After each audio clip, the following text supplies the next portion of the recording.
Wealth schoolers, ഇന്ന് നമ്മൾ നോക്കാനായിട്ട് പോകുന്നത് എസൻഷ്യലിസം എന്നുള്ള ഈ ഒരു പുസ്തകം ഞാൻ മേടിച്ച് വായിച്ച് എൻ്റെ ഒരു പേഴ്സണൽ എക്സ്പീരിയൻസ് ആണ്. ഞാൻ ഈ പുസ്തകത്തിൽ നിന്ന് എന്തൊക്കെ കാര്യങ്ങളാണ് ലേൺ ചെയ്തത് എന്നുള്ളതാണ് ഈ ഒരു വീഡിയോയിൽ നിങ്ങൾ മനസ്സിലാക്കാനായിട്ട് പോകുന്നത്. എൻ്റെ തലയിൽ തോന്നുന്ന ഏറെക്കുറെ എല്ലാ ഐഡിയാസും ഇംപ്ലിമെന്റ് ചെയ്യാനായി പോയി. ഒരു സ്ഥലത്ത് ആകെ തല എന്നുള്ളത് തന്നെ ചെറുതായിട്ടൊന്ന് കൊളാപ്സ് ആവുന്ന രീതിയിൽ ഉണ്ടായിരുന്ന ഒരു സിറ്റുവേഷനിൽ ഞാനിങ്ങനെ എൻ്റെ തലയിൽ വരുന്ന എല്ലാ ഐഡിയാസും ഇംപ്ലിമെന്റ് ചെയ്തിട്ട് കാര്യമില്ല. ചിലത് മാത്രം എസെൻഷ്യൽ ആയിട്ടുള്ള ഹൈലി ഇമ്പോർട്ടന്റ് ആയിട്ടുള്ള കാര്യങ്ങൾ മാത്രമേ ഞാൻ ഇംപ്ലിമെന്റ് ചെയ്യാനായിട്ട് പാടുള്ളൂ. എൻ്റെ തലയിൽ വരുന്ന എല്ലാ ഐഡിയാസും ഇംപ്ലിമെന്റ് ചെയ്യുകയാണെങ്കിൽ, മൾട്ടിപ്പിൾ ആയിട്ടുള്ള കാര്യങ്ങൾ ഞാൻ ട്രൈ ഔട്ട് ചെയ്യുകയാണെങ്കിൽ തല എന്നുള്ളത് ഒരു അവിയൽ പരുവത്തിലാവും എന്നുള്ളതും, അവിയൽ പരുവത്തിൽ ആയി കഴിഞ്ഞു കഴിഞ്ഞാൽ ലൈഫിൽ സക്സസ് ഉണ്ടാവില്ല എന്നുള്ളതും മനസ്സിലാക്കിയ ഒരു മൊമെന്റിൽ ഞാൻ വായിക്കാനായിട്ട് ചൂസ് ചെയ്ത ഒരു പുസ്തകമാണ് ഈ കാണുന്ന എസൻഷ്യലിസം എന്നുള്ള പുസ്തകം. ഈ ഒരു പുസ്തകം വായിക്കാനായിട്ട് ഇതിന്റെ പേര് തന്നെയാണ് എന്നെ അട്രാക്ട് ചെയ്തിട്ടുള്ളത്. എസൻഷ്യലിസം, ലൈഫിലെ എസൻഷ്യൽ ആയിട്ടുള്ള കാര്യങ്ങൾ, അത്യാവശ്യമായിട്ടുള്ള കാര്യങ്ങൾ മാത്രം ചെയ്യുക എന്നുള്ളത്. അതായത് ഇത് വായിച്ച സമയത്ത് ഇതിന്റെ കവറും എന്നെ അട്രാക്ട് ചെയ്തിട്ടുള്ള ഒരു കാര്യമാണ് കേട്ടോ. അതായത് നിങ്ങൾ ഇത് നോക്കിക്കഴിഞ്ഞാൽ ഇങ്ങനെ ഉണ്ടാവുന്ന നമ്മളുടെ തല, ഇങ്ങനെയുള്ള നമ്മളുടെ ലൈഫ് ഈ രീതിയിൽ ഒരു ഓർഡറിലേക്ക് ആക്കി മാറ്റാം. ഇതാണ് ഇതുകൊണ്ട് ഉദ്ദേശിക്കുന്നത്. ശരിക്കും ഞാൻ മുൻപ് പറഞ്ഞതുപോലെ തന്നെ നമ്മളുടെ മുന്നിൽ എല്ലായ്പ്പോഴും ഒരുപാട് ഓപ്ഷൻസ് ഉണ്ടാവും. Good, very good, trivial and vital എന്നുള്ള രീതിയിലൊക്കെ പറഞ്ഞിട്ട് ചില ഓപ്ഷൻസ് നമ്മൾ സെലക്ട് ചെയ്ത് കഴിഞ്ഞാൽ അതിന്റെ റിസൾട്ട് ആയിട്ട് ഒരു ഗുഡ് ആയിട്ടുള്ള റിസൾട്ട് ആയിരിക്കും നമുക്ക് വരുന്നുണ്ടാവുക. ഇതിപ്പോ ഒരു മാർക്കിന്റെ അടിസ്ഥാനത്തിൽ പറയുകയാണെങ്കിൽ 4 ഓപ്ഷൻസ് ഉണ്ട്. ഈ 4 ഓപ്ഷനിൽ ഒന്ന് ചൂസ് ചെയ്യുകയാണെങ്കിൽ എനിക്ക് അതിൽ നിന്ന് 2 മാർക്ക് കിട്ടുന്ന വിചാരിക്കുക, ഇതിനെയാണ് ഗുഡ് എന്ന് പറയാം. മറ്റൊന്ന് ചൂസ് ചെയ്യുകയാണെങ്കിൽ എനിക്ക് 5 കിട്ടുന്ന വിചാരിക്കുക, ഇതിനെയാണ് വെരി ഗുഡ് എന്ന് പറയാം. മറ്റൊന്ന് ചൂസ് ചെയ്യുകയാണെങ്കിൽ 7 കിട്ടും എന്ന് വിചാരിക്കുക, ഇതിനെയാണ് ട്രിവിയൽ എന്ന് പറയാം. മറ്റൊന്ന് ചൂസ് ചെയ്യുകയാണെങ്കിൽ എനിക്ക് കിട്ടാൻ പോകുന്നത് 100 ആയിരിക്കും, ഇതിനെയാണ് വൈറ്റൽ എന്ന് പറയാം. സോ നമ്മളിൽ ഭൂരിഭാഗം ആളുകളും ഇപ്പൊ നമുക്കൊരു ഐഡിയ വരുന്ന സമയത്ത് യെസ് ഇത് കൊള്ളാലോ, കുഴപ്പമില്ലാത്ത ഒരു ഐഡിയ ആണല്ലോ എന്ന് പറഞ്ഞ് ആ 2 റിസൾട്ട് കിട്ടുന്ന, 2 സ്കോർ കിട്ടുന്ന അതിന് പുറകെയാണ് നമ്മളൊക്കെ പോയിക്കൊണ്ടിരിക്കുന്നത്. അല്ലെങ്കിൽ 5 കിട്ടുന്ന ആ ഒരു ഐഡിയയുടെ പുറകെയൊക്കെയാണ് നമ്മൾ പോയിക്കൊണ്ടിരിക്കുന്നത്. അങ്ങനെ പോയിക്കൊണ്ടിരിക്കുന്ന സമയത്ത് നമുക്ക് വലിയൊരു റിസൾട്ട് എന്നുള്ളത് ലഭിക്കുന്നുണ്ടാവില്ല. നമ്മൾ ചില സ്ഥലങ്ങളിൽ പോയിട്ട് കൊളാപ്സ് ആവുന്നുണ്ടാവും. എങ്ങനെ ഒരു വൈറ്റൽ ആയിട്ടുള്ള ഐഡിയാസ് ചൂസ് ചെയ്യാം, വൈറ്റൽ ആയിട്ടുള്ള ലൈഫിൽ എസെൻഷ്യൽ ആയിട്ടുള്ള കാര്യങ്ങൾ എങ്ങനെ നോക്കി വർക്ക്ഔട്ട് ചെയ്യാം എന്നുള്ളതൊക്കെ ഞാൻ ഈ പുസ്തകത്തിൽ നിന്ന് മനസ്സിലാക്കുന്നുണ്ടായിരുന്നു. കാരണം ഞാൻ പേഴ്സണലി മനസ്സിലാക്കിയത് നമ്മളൊക്കെ ഒരു ഹറിബറി മൂഡിലാണ് പോയിക്കൊണ്ടിരിക്കുന്നത്. ഇപ്പൊ എന്റെ മുന്നിൽ ഒരു ബിസിനസ് പ്ലാൻ ഉണ്ട് എന്ന് വിചാരിക്കുക. പെട്ടെന്ന് ഓക്കെ എനിക്കൊരു തോട്ട് വരികയാണ്, ഞാനത് ഇംപ്ലിമെന്റ് ചെയ്യാനായിട്ട് പോകുന്നു. കാരണം നമ്മൾ സ്പീഡായിട്ട് ഇംപ്ലിമെന്റ് ചെയ്യണം എന്നുള്ള കോട്ടൊക്കെ നമ്മൾ ചിന്തിച്ചുകൊണ്ട് നമ്മളുടെ പല ബാഡ് ഐഡിയാസും ഇംപ്ലിമെന്റ് ചെയ്യാനൊക്കെ നമ്മളുടെ ഒരുപാട് എഫേർട്ടും നമ്മളുടെ ഒരുപാട് ടൈമും മണിയും ഒക്കെ നമ്മൾ ഇൻവെസ്റ്റ് ചെയ്തിട്ടുണ്ടാവും. നമുക്കറിയില്ല, നമ്മൾ തലയുടെ അകത്ത് ഒരുപാട് ഐഡിയാസ് ആയിരിക്കും വരുന്നുണ്ടാവുക. ഇതിൽ ഏതാണ് ഗുഡ് ഐഡിയ, ഏതാണ് ബാഡ് ഐഡിയ എന്നുള്ളത് നമുക്ക് വലിയ രീതിയിൽ ഡിഫറൻഷിയേറ്റ് ചെയ്ത് മനസ്സിലാവുന്നുണ്ടാവില്ല.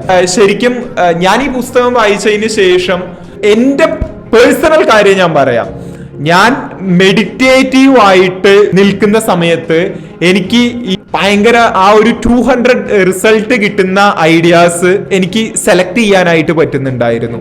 എന്ന് ഞാൻ എൻ്റെ ആ ഒരു മെഡിറ്റേഷൻ സ്റ്റേറ്റിൽ നിന്ന് മാറുന്നോ, ഞാൻ ഈ വേൾഡുമായിട്ട് ഭയങ്കരമായിട്ട് കണക്റ്റഡ് ആയിട്ട് വരുന്നോ, അന്ന് ഞാൻ ചൂസ് ചെയ്യുന്നതൊക്കെ 2ഉം 5ഉം റിസൾട്ട് തരുന്ന ഐഡിയാസ് ആണ്. പ്രയോറിറ്റി ചൂസ് ചെയ്യുന്നതിനുള്ള എന്റെ പവർ എന്നുള്ളത് കുറഞ്ഞു എന്നുള്ളതാണ്. ഓക്കെ, അതേപോലെ തന്നെ നമ്മൾ കുറെ കാര്യങ്ങൾ ചെയ്തുകൊണ്ടിരിക്കുന്ന സമയത്ത്, നമ്മളുടെ തലയ്ക്കകത്ത് കുറെ കാര്യങ്ങൾ ഇങ്ങനെ പോയിക്കൊണ്ടിരിക്കുന്ന സമയത്ത് നമ്മളുടെ ചൂസ് ചെയ്യുന്ന പവറിന്റെ ക്വാളിറ്റിയിൽ വേരിയേഷൻ വരുന്നുണ്ടാവും.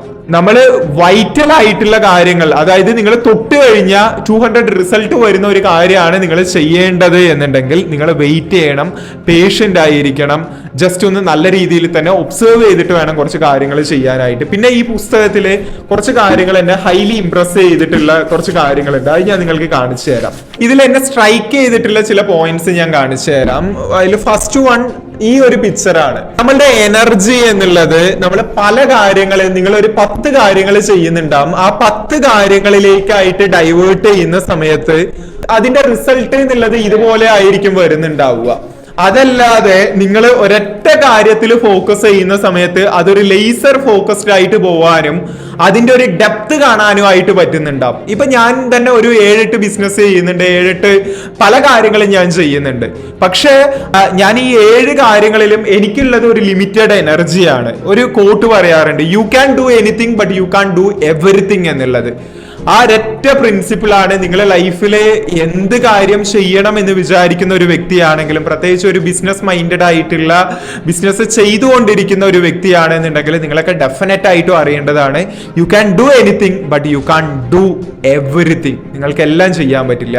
സോ ഇപ്പൊ എന്റെ മുന്നിൽ ഒരു 10 ഗ്ലാസ് ഉണ്ട് എന്നുണ്ടെങ്കിൽ എനിക്കുള്ളത് ഒരു 100 ml എനർജി ആണ് എന്നുണ്ടെങ്കിൽ എല്ലാറ്റിലും എനിക്ക് ഒരു പർട്ടിക്കുലർ 10 ml വെച്ചിട്ട് മാത്രമേ എനിക്ക് ഫില്ല് ചെയ്യാനായിട്ട് പറ്റുള്ളൂ. ആ രീതിയിൽ വെച്ച് ഫില്ല് ചെയ്യുകയാണ് എന്നുണ്ടെങ്കിൽ ഇപ്പൊ ഞാൻ ഒരു കിണർ കുഴിക്കുകയാണെന്ന് വിചാരിക്കുക, എനിക്ക് ഒരു ദിവസം ഉള്ള എനർജി വെച്ചിട്ട് ഞാൻ ഒരു 10 കിണർ കുഴിക്കാൻ പോവുകയാണെങ്കിൽ ആ ഒരു കിണറിൽ നിന്നുള്ള ഒരു റിസൾട്ട് വരാനായിട്ട് ഞാൻ കാലങ്ങളോളം ചിലപ്പോൾ ടൈം എടുക്കുന്നുണ്ടാവും. അതിനിടയിൽ ഞാൻ ഭയങ്കരമായിട്ട് ഡ്രെയിൻ ആയിട്ടും ബേൺ ഔട്ട് ആയിട്ടും ഒക്കെ പോയിട്ടുണ്ടാവാം.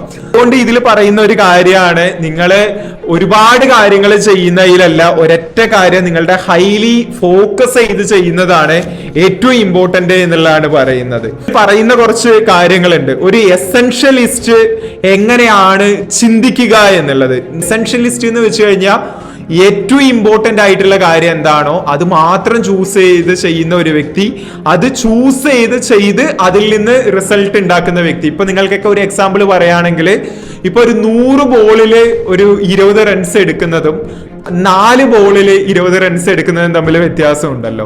സോ ഈ എസെൻഷ്യലിസ്റ്റ് എന്ന് പറയുന്നത് ഇപ്പൊ ക്രിക്കറ്റ് കളിക്കുന്ന സമയത്ത് 4 ബോളിൽ 20 റൺസ് എടുക്കുന്ന പോലെയാണ്. നോൺ എസെൻഷ്യലിസ്റ്റ് എന്നുള്ളത് 100 ബോൾ കൊണ്ട് 20 റൺസ് എടുക്കുന്ന പോലെയാണ്. ഓക്കെ, നോൺ എസെൻഷ്യലിസ്റ്റ് ചിന്തിക്കുന്ന കുറച്ച് കാര്യങ്ങളുണ്ട്. എല്ലാം ഇമ്പോർട്ടന്റ് ആണെന്ന് വിചാരിക്കും, പക്ഷെ എസെൻഷ്യലിസ്റ്റ് ആയിട്ടുള്ള വ്യക്തി വിചാരിക്കുന്നുണ്ടാവും കുറച്ച് കാര്യങ്ങളുണ്ട്, ആ കുറച്ച് കാര്യങ്ങളാണ് ഏറ്റവും ഇമ്പോർട്ടന്റ്.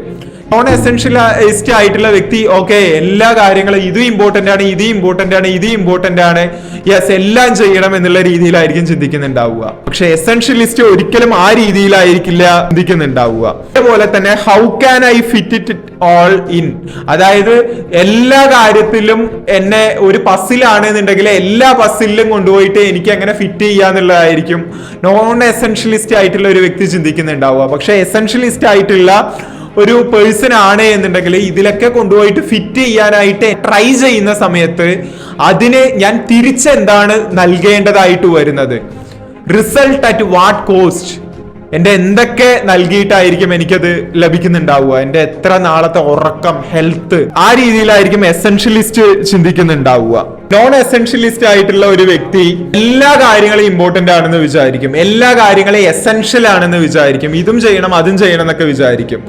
പക്ഷേ എസെൻഷ്യലിസ്റ്റ് ആയിട്ടുള്ള വ്യക്തി ഓൾമോസ്റ്റ് എല്ലാ കാര്യങ്ങളും നോൺ എസെൻഷ്യൽ ആണെന്നായിരിക്കും വിചാരിക്കുന്നുണ്ടാവുക. എന്റെ മുന്നിലുള്ള 95% കാര്യങ്ങൾ ഞാൻ ചെയ്യേണ്ടതായിട്ടില്ല, 5% കാര്യങ്ങൾ മാത്രമാണ് ചെയ്യേണ്ടതായിട്ടുള്ളത്.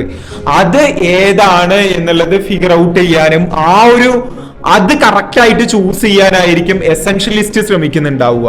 പക്ഷെ നോൺ എസെൻഷ്യലിസ്റ്റ് ആയിട്ടുള്ള വ്യക്തി എല്ലാം എസെൻഷ്യലിസ്റ്റ് ആണ് എന്നുള്ളതായിരിക്കും ചിന്തിക്കുന്നുണ്ടാവുക. പിന്നെ ഇതിൽ സ്ലീപ്പ്, ഉറക്കത്തിനെ പറ്റിയിട്ടൊക്കെ പറയുന്നുണ്ട്. കളി പ്ലേ എന്നുള്ളത് നമ്മളുടെ ലൈഫിൽ എത്രത്തോളം ഇമ്പോർട്ടന്റ് ആണ്. ഇപ്പൊ റീസെന്റ് ഞാൻ ക്രിക്കറ്റ് ഒക്കെ കളിക്കാൻ തുടങ്ങിയിട്ടുണ്ടായിരുന്നു. ശരിക്കും ആ ഒരു കോൺസെപ്റ്റ് എനിക്ക് കിട്ടുന്നത് ഈ ഒരു പുസ്തകത്തിൽ നിന്നാണ്. നമ്മൾ പ്രൊഡക്റ്റീവ് ആയിരിക്കണം എന്നൊക്കെ പറഞ്ഞിട്ട് നമ്മളുടെ ലൈഫിൽ നമ്മൾ ഇഷ്ടപ്പെടുന്ന പല കാര്യങ്ങളും നമ്മൾ മിസ് ചെയ്തിട്ട് വർക്ക് എന്നുള്ള മോഡിലൊക്കെ ആയിരിക്കും പോകുന്നുണ്ടാവുക, അല്ലെങ്കിൽ സ്റ്റഡി എന്നുള്ള മോഡിൽ മാത്രമായിരിക്കും നമ്മൾ പോകുന്നുണ്ടാവുക. നമ്മളുടെ ബ്രെയിനിന് വേണ്ട ഒരു കളി അല്ലെങ്കിൽ ഉറക്കം എന്നുള്ളതൊക്കെ ടൈം വേസ്റ്റ് ആയിട്ടുള്ള ഒരു തിങ് ആയിട്ടായിരിക്കും നമ്മൾ നമ്മൾ ചിന്തിക്കുന്നുണ്ടാവുക. പക്ഷെ ആ രീതിയിലല്ലാതെ എന്നുള്ള കാര്യത്തെ പറ്റി ഇതിൽ വിവരിച്ചിട്ടുള്ള ഒരു കാര്യമുണ്ട്. A little nonsense now and then is cherished by the wisest man എന്നുള്ളത്. നോൺ എസെൻഷ്യലിസ്റ്റ് ആയിട്ടുള്ള ഒരു വ്യക്തി ചിന്തിക്കുന്നുണ്ടാവുക തിങ്സ് പ്ലേ ഈസ് ട്രിവിയൽ, അത്രയ്ക്ക് അത്യാവശ്യം അല്ലാത്ത കാര്യമാണ് കളി എന്നുള്ളത്. പക്ഷെ എസെൻഷ്യലിസ്റ്റ് ചിന്തിക്കുന്നത് പ്ലേ ഈസ് എസെൻഷ്യൽ, കളിക്കുക എന്നുള്ളത് വളരെ എസെൻഷ്യൽ ആയിട്ടുള്ള ഒരു കാര്യമാണ് എന്നുള്ളതാണ്. ഇപ്പൊ ഞാൻ തന്നെ ക്രിക്കറ്റ് ഒക്കെ കളിക്കാൻ തുടങ്ങിയ സമയത്ത് ഞാൻ പേഴ്സണലി ഫീൽ ചെയ്യുന്നത് എൻ്റെ അലേർട്ട്നെസ് ഒന്നുകൂടി കൂടിയതുപോലെയാണ്. ഞാൻ ഒന്നുകൂടി സ്ട്രാറ്റജിക് ആയിട്ട് കാര്യങ്ങൾ, ഇപ്പോൾ ഒരാളെ ഔട്ട് ചെയ്യിക്കണം എന്നൊക്കെ പറയുന്ന സമയത്ത് ഞാൻ ഒന്നുകൂടി സ്ട്രാറ്റജിക്കലായിട്ട് കാര്യങ്ങൾ തിങ്ക് ചെയ്യാൻ തുടങ്ങിയതുപോലെയും ഞാൻ പേഴ്സണലി ഫീൽ ചെയ്യുന്നുണ്ട്. നോൺ എസെൻഷ്യലിസ്റ്റ് ആയിട്ടുള്ള വ്യക്തി ചിന്തിക്കുക things play is an unproductive waste of time, കളിക്കുക എന്നുള്ളത് ഒരു അൺപ്രൊഡക്റ്റീവ് ആയിട്ടുള്ള വേസ്റ്റ് ഓഫ് ടൈം ആണ് എന്നുള്ളതാണ്. പക്ഷെ എസെൻഷ്യലിസ്റ്റ് ആയിട്ടുള്ള ഒരു വ്യക്തി ചിന്തിക്കുന്നത് നോ ഡേ സ്പാർക്സ് എക്സ്പ്ലോറേഷൻ, നമ്മളുടെ മൈൻഡിൽ ക്രിയേറ്റിവിറ്റി കാര്യങ്ങൾ ബൂസ്റ്റ് ചെയ്യാനും ആ ഒരു എക്സ്പ്ലോറേഷൻ മൈൻഡ്, അതായത് നമ്മളുടെ ലൈഫിനെ തന്നെ ഒരു കളിയായിട്ട് കാണാനും ആ ഒരു സ്പോർട്സ്മാൻ സ്പിരിറ്റ്, നമ്മൾ ഫർദർ ആയിട്ട് ചെയ്യുന്നത് സ്റ്റഡി ആണെങ്കിലും വർക്ക് ആണെങ്കിലും അതിലെല്ലാറ്റിലും ആ ഒരു സ്പോർട്സ്മാൻ സ്പിരിറ്റ് കൊണ്ടുവരാനും ഒക്കെ ഈ ഒരു കളി എന്നുള്ളത് നമുക്ക് ഭയങ്കര യൂസ്ഫുൾ ആയിരിക്കും എന്നൊക്കെ പറയുന്നത് മാത്രമല്ല ഞാൻ പേഴ്സണലി എൻ്റെ ലൈഫിൽ ഞാനിപ്പോ ഫീൽ ചെയ്തുകൊണ്ടിരിക്കുന്ന കാര്യമാണ്. അതുപോലെ തന്നെ സ്ലീപ്പ് നമ്മളുടെ ഒരു അസറ്റ് ആയിട്ടാണ് ഇതിൽ പറയുന്നത്. Protect the asset, each night when I go to sleep I die and the next morning when I wake up I am reborn. Mahatma Gandhi പറഞ്ഞ ഒരു കാര്യം കൂടി ഇതിൽ പറഞ്ഞിട്ടുണ്ട്. അതായത് പല ആളുകളും, പല ഹാർഡ് വർക്ക് ചെയ്യുന്ന പല ആളുകളും നിങ്ങൾ ഉറക്കം എന്നുള്ളത് അവോയ്ഡ് ചെയ്യണം, 3 hours നിങ്ങൾ ഉറങ്ങിയാൽ മതി എന്നൊക്കെ പറഞ്ഞിട്ട് ഉറക്കത്തെ എന്തോ ഒരു അൺപ്രൊഡക്റ്റീവ് ആയിട്ടുള്ള കാര്യമായിട്ടൊക്കെയാണ് കാണുന്നത്. പക്ഷെ സ്ലീപ്പ് എന്നുള്ളത്, അതിനുശേഷം ആ ഒരു സ്ലീപ്പ് ഡെപ്രിവേഷൻ എന്നുള്ളത് അവരുടെ ലൈഫിനെ എത്രത്തോളം അഫക്റ്റ് ചെയ്തിട്ടുണ്ട് എന്നുള്ളതും അത് കാരണം അവരെത്രത്തോളം ആഘാതങ്ങൾ അവരുടെ ലൈഫിൽ നേരിടേണ്ടി വന്നിട്ടുണ്ട് എന്നുള്ളതൊക്കെ ഈ പുസ്തകത്തിൽ പറയുന്നുണ്ട്. ഓക്കെ, കമ്പയർ ചെയ്യുന്നുണ്ട് നോൺ എസെൻഷ്യലിസ്റ്റും എസെൻഷ്യലിസ്റ്റും ആയിട്ട്. Things 1 hour less of sleep equals 1 more hour of productivity. അതായത് നോൺ എസെൻഷ്യലിസ്റ്റ് ആയിട്ടുള്ള വ്യക്തി ചിന്തിക്കുന്നുണ്ടാവുക 1 മണിക്കൂർ ഞാൻ കുറവ് ഉറങ്ങിക്കഴിഞ്ഞാൽ എനിക്ക് 1 മണിക്കൂർ കൂടുതൽ പ്രൊഡക്റ്റീവ് ആവാൻ പറ്റും എന്നുള്ളതാണ് ചിന്തിക്കുക.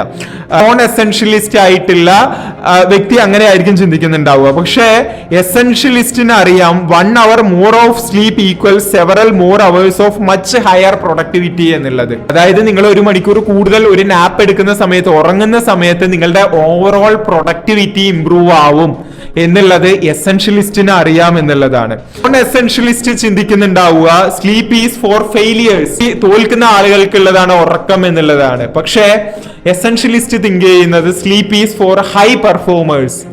കാരണം ഉറങ്ങുന്ന സമയത്ത് നമ്മളുടെ ബ്രെയിൻ എന്നുള്ളത് റീവയർ ആവുന്നുണ്ട്, നമ്മളുടെ ബ്രെയിൻ ഡാമേജ് ആയിട്ടുള്ള സെൽസ് എല്ലാം തന്നെ ക്ലിയർ ആവുന്നുണ്ട്, ഭയങ്കര ഒരു റീഫ്രഷ്നെസ്സോടുകൂടി നമുക്ക് എഴുന്നേൽക്കാനായിട്ട് പറ്റുന്നുണ്ടാവും. നമുക്ക് പല പ്രശ്നങ്ങൾ ഉണ്ട് എന്നുണ്ടെങ്കിലും ആ പ്രശ്നങ്ങളൊക്കെ തന്നെ ഒരു നമ്മൾ എഴുന്നേൽക്കുന്ന സമയത്ത് ഒന്നുമില്ലാത്തൊരു ഫ്രഷ് ആയിട്ടായിരിക്കും നമ്മൾ എഴുന്നേൽക്കുന്നുണ്ടാവുക.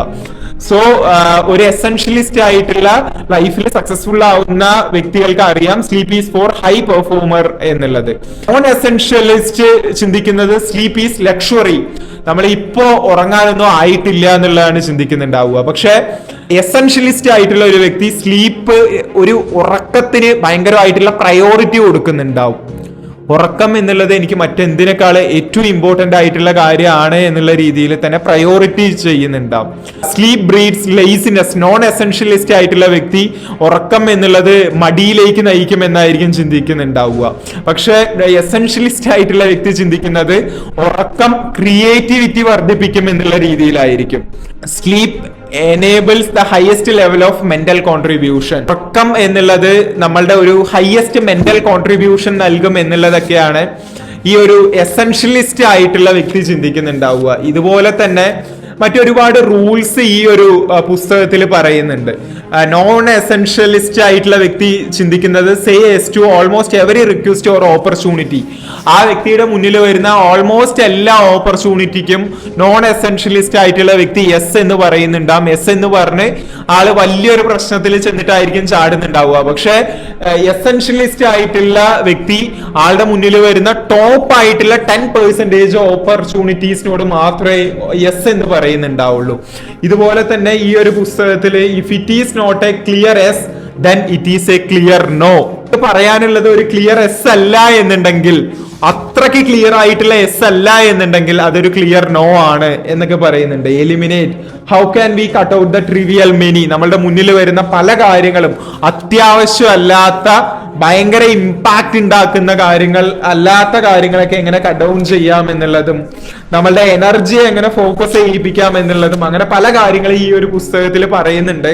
ഞാനാണെങ്കിൽ ഈ പുസ്തകം വായിച്ച് മിഡാണ് ആയിട്ടുള്ളത്. ജെന്യുവൻലി ഓപ്പൺലി സ്പീക്കിംഗ് മിഡാണ് ആയിട്ടുള്ളത്. സോ ഈ ഒരു പുസ്തകം ഇതുവരെ വായിച്ചിടത്തോളം അടിപൊളിയായിട്ടുള്ള ഒരു പുസ്തകമാണെന്ന് ഞാൻ പേഴ്സണലി ഫീൽ ചെയ്തിട്ടുണ്ട്. സോ നിങ്ങളുടെ ലൈഫിൽ നിങ്ങൾ കുറെ കാര്യങ്ങൾ ട്രൈ ചെയ്തുകൊണ്ടിരിക്കുന്ന, പക്ഷെ എൻ്റെ ലൈഫിൽ ഒന്നുകൂടി ഒരു ഓർഡർ ഉണ്ടാക്കിയെടുക്കണം, ഞാൻ ഭയങ്കര സെലക്റ്റീവ് ആയിട്ട് ചൂസ് ചെയ്യണം എന്നൊക്കെ ചിന്തിക്കുന്ന, ലൈഫിൽ ബെസ്റ്റ് ആയിട്ടുള്ള കാര്യങ്ങൾ മാത്രം ചൂസ് ചെയ്യണം എന്നൊക്കെ നിങ്ങൾ ചിന്തിക്കുന്ന ഒരു വ്യക്തിയാണ് എന്നുണ്ടെങ്കിൽ ഈ പുസ്തകം നിങ്ങൾക്കുള്ളതാണ്.